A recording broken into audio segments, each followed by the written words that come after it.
What's up, everybody? Welcome to the Mike Dolce Knows channel. Today, I want to talk to you about Conor McGregor's next opponent. We know Conor suffered a devastating leg injury in his third fight, the trilogy fight against Dustin Poirier. But now Conor says he is ready and looking to schedule his comeback date.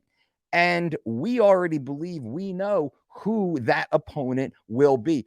First, I appreciate you guys being here. I suggest you click the links below to our sponsors, merrickhealth.com/Dolce, for the most affordable and comprehensive blood work to ensure you are living your best life. And also Certified Piedmontese, the same grass-fed, grass-finished steak I trust to feed my family. You can save 25% with promo code Dolce and free delivery 2 days to your door. Click those links below. Now, recently, Daniel Cormier on the ESPN YouTube channel had discussed Conor McGregor's comeback and who he should fight. And let me play a brief clip for you right now. Who should Conor McGregor fight next? Who he should fight is Nate Diaz. They should complete this trilogy. You see, I disagree with DC here. I don't think Conor should come back and fight Nate Diaz. I don't think anybody really wants to see that fight anymore. And we can see that Conor had fought Nate Diaz in 2016, where he lost by submission. Conor was choked out. But then Conor came back that same year, fought Nate Diaz again, and won a majority decision. I don't like that fight. I don't think that's a good fight. I don't think it's a compelling fight. That fight does nothing for the division, either division. It doesn't really do anything for either athlete. Will that fight sell? It might sell. We don't know. It could sell. Nate Diaz has been on the shelf for a long time. Let's take a quick look here and take a look at what Nate's got going on. He lost to Leon Edwards in June of 21. He lost to Jorge Masvidal in November of 19. He had a win over Anthony Pettis in August of 19. And then we go back to that 2016 loss for Conor. Nate Diaz has had 4 fights in the last 6 years, give or take. And much of that is not Nate's fault. He's been trying to get a fight recently. He has been unable to do so. That appears to be some of the negotiating tactics between he and the UFC. They're fighting back and forth. Nate's on his last fight on his UFC contract. So I disagree with DC. Number one, we've seen that fight twice. Not really jazzed up about that fight. Nate, I think, is on his way out the door. Doesn't really do anything for Nate. He's just trying to get that last paycheck, get out of his contract, and probably has a few good bouts ahead of him in mixed rules competition, which could be boxing, most likely will be, maybe a 1 or 2 off in MMA somewhere. He might even go to bare knuckle. Who knows? Because Nate Diaz is a draw in every other organization, but he is getting stuffed right now by the UFC. So let's take Nate Diaz, sorry, DC, off the table. Who else is next? Well, it could be Dustin Poirier. But at the same time, nobody wants to see that because Dustin Poirier has 2 very recent, very convincing wins over Conor.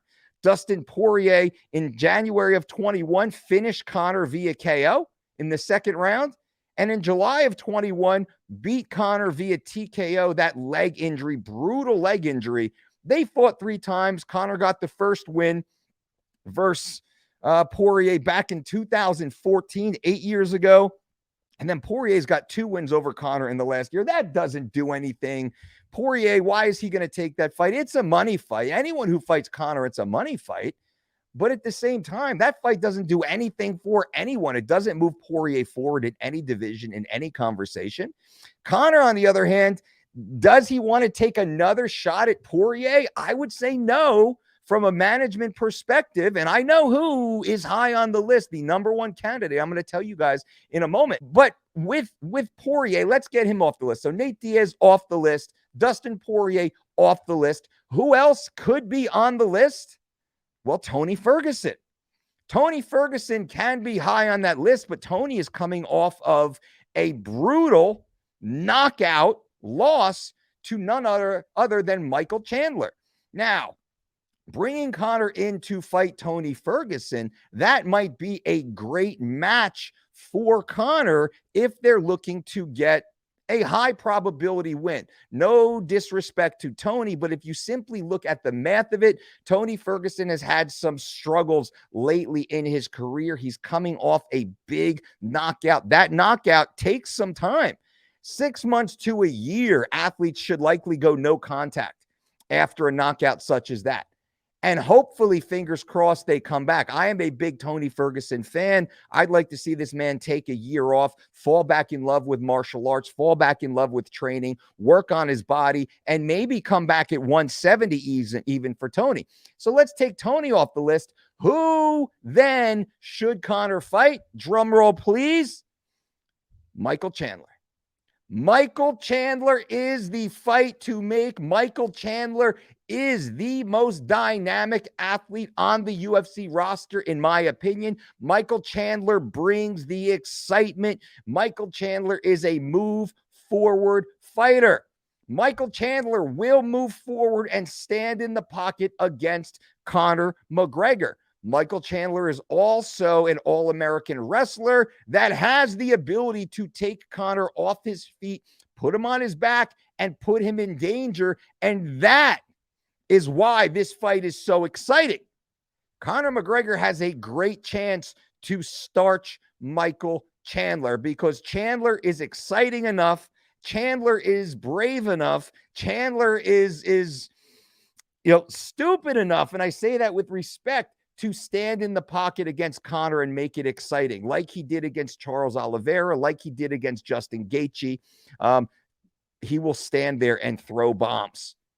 Conor, we know Conor's game plan.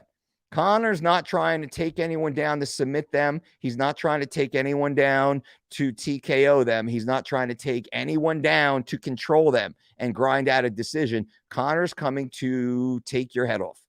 Conor's coming to knock you out cold. And I believe Michael Chandler is that dude that will give Conor the ability to stand in a blaze of glory. Now, if you disagree with me, please leave those comments below. I want to hear why, what you think. But when I look at the division, and Chandler also said he cut one of the best promos in the UFC. Let's hear that right now. I got one dude on my mind. Conor McGregor, you gotta come back and fight somebody. I am the most entertaining lightweight on the planet. Now, if you believe that Chandler is not the guy, who else then? Who else? There's nobody else that will put as many butts in seats as Michael Chandler versus Conor McGregor. And some might say, what about Jorge Masvidal? Masvidal is coming off bad press. Masvidal just got starched by Colby Covington and starched by Kamaru Usman. Now, is that a fight to make? Well, that fight could happen, but I don't know that the UFC, and this is thinking a little bit behind the scenes, I don't know that the UFC wants to put Conor versus Masvidal where both are a legitimate draw. I think a better fight truly is Masvidal versus Nate Diaz. Put those two at 170 together. That's a great matchup. And then put Conor versus Chandler. You could even put them on the same card. That is a sick card right there. But Masvidal and Diaz, they can headline their own card, but you put them at the co-main and maybe they don't get the same pay-per-view points. Now, Malky and Abe over at first round, they won't be happy with that. They probably won't let that fly. But at the same time, that might be a way to stack that deck. What a great card that would be. Conor versus Chandler, main event. Nate Diaz versus Jorge Masvidal, co-main event. I mean, you don't even need to put any other fight on that card. Everyone, I'll pay $64.99 to see those four dudes fight. 2 fights, 2 5-rounders, done deal, I'm in.